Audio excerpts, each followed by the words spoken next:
tak rasa rugi ke sebab hangpa tak dapat doa Nabi SAW? Bismillahirrahmanirrahim. Assalamualaikum warahmatullahi wabarakatuh. Tuan-tuan, para penonton rahmati Allah Subhanahu wa taala, kita berada di satu pasar yang berlaku pada tahun ketiga Hijrah pada bulan Ramadan, dinamakan sebagai Pasar Abdul Rahman bin Auf.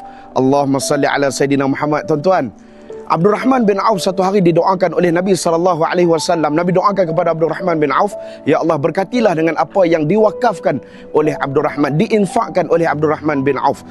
Apa yang diinfakkan oleh Abdul Rahman bin Auf? Abdul Rahman bin Auf menginfakkan 200 uqayyah emas bernilai ratusan ribu ringgit kalau diikutkan nilai kita hari ini di jalan Allah Subhanahu wa taala. Jadi tuan-tuan, nak dapat tak nilaian seperti mana nilaian kepada Abdul Rahman bin Auf? Nak dapat tak doa daripada Rasulullah? Dengan kita meninfakkan sebahagian daripada harta kita di jalan Allah Subhanahu wa taala.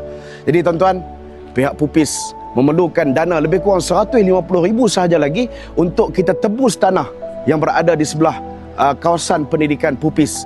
Jadi tuan-tuan, dapatkan segera peluang ini. Kalau tuan-tuan tak dapatkan peluang ni, maka kita berada dalam kerugian sebab kita tak dapatkan doa Nabi SAW. Jadi segera saya nak ajak tuan-tuan semua, mudah-mudahan kita dapatkan peluang untuk berinfak di jalan Allah Subhanahu wa taala, untuk berikan cukupkan 150,000 untuk kita dapatkan tebusan tanah yang berada di sebelah Pupis. Jadi saya doakan kepada yang telah meninfak hartanya di jalan Allah Subhanahu wa taala, mudah-mudahan mendapat doa daripada Nabi SAW. Nabi doakan, berkatilah harta yang telah mereka infakkan di jalan Allah Subhanahu wa taala. Wallahu ta'ala.